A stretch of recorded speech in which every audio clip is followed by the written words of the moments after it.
Good evening. आपने अक्सर सुना होगा कि भगवान को किसने देखा है।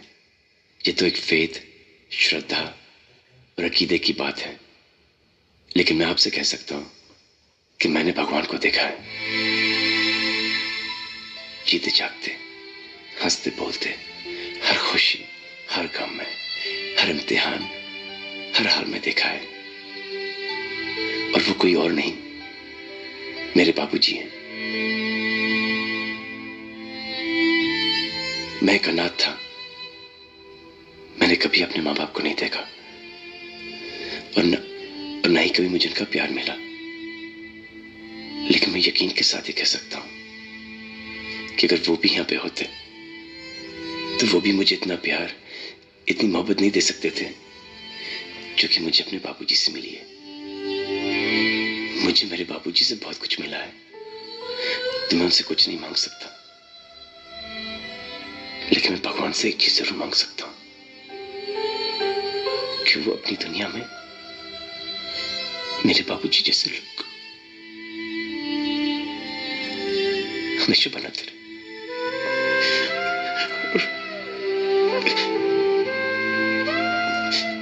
बस मैं इससे ज्यादा कुछ नहीं कह पाऊंगा। बाबूजी आइए ना।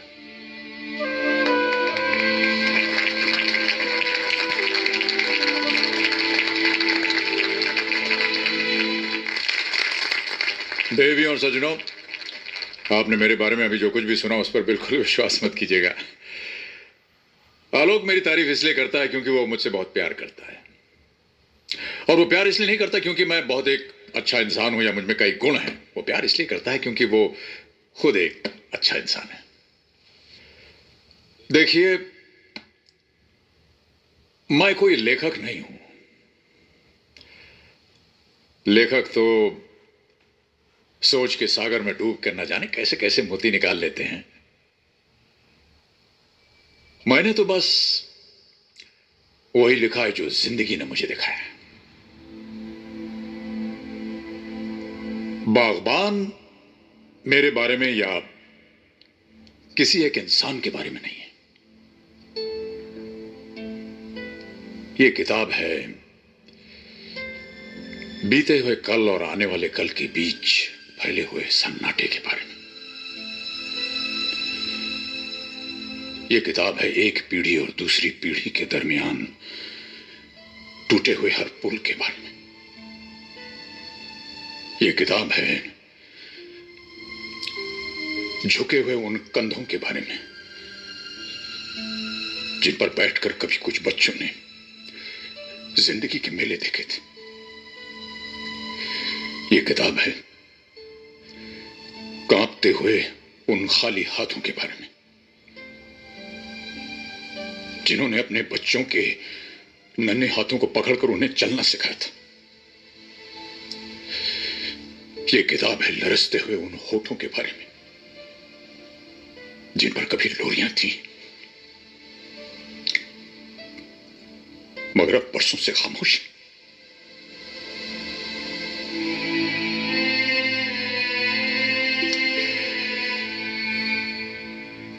जमाना बदल गया है, जिंदगी बदल गई है। हमारी उम्र के लोग याद करें कैसे बेकार के रिश्तों और बंधनों में उलझे रहते थे हम लोग। बाप के चेहरे में ईश्वर देखते थे, मां के चरणों में स्वर्ग दिखाई देता था। लेकिन अब लोग समझदार हो गए। आज की पीढ़ी बड़ी होशियार और प्रैक्टिकल हो गई है। उनके लिए हर रिश्ता एक सीढ़ी की तरह है जिस पर पांव रख करके वो आगे निकल जाते हैं, और जब उस सीढ़ी का कोई इस्तेमाल नहीं रहता तो उसे घर के टूटे कुर्सी मेज, टूटे फूटे बर्तन, फटे पुराने कपड़े, कल के अखबार की तरह रत्ती समझकर किसी कबाड़ खाने में फेंक देते हैं। लेकिन जिंदगी सीढ़ी की तरह ऊपर नहीं जाती। जिंदगी पेड़ की तरह उगती है। मां बाप किसी सीढ़ी के पहले पायदान नहीं होते। मां बाप जिंदगी के पेड़ की जड़ है। पेड़ कितना ही बड़ा क्यों ना हो जाए, कितना ही हरा भरा क्यों ना हो जाए, जड़ काटने से वो हरा भरा नहीं रह सकता। इसलिए आज बड़ी विनम्रता और आदर से मैं पूछता हूं,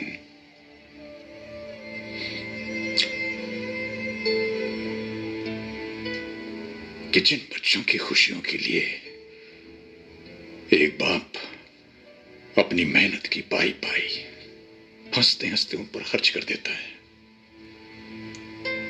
वही बच्चे जब बाप की आंखें धुंधली हो जाती हैं तो उन्हें कतरा भर रोशनी देने से क्यों कतराते हैं?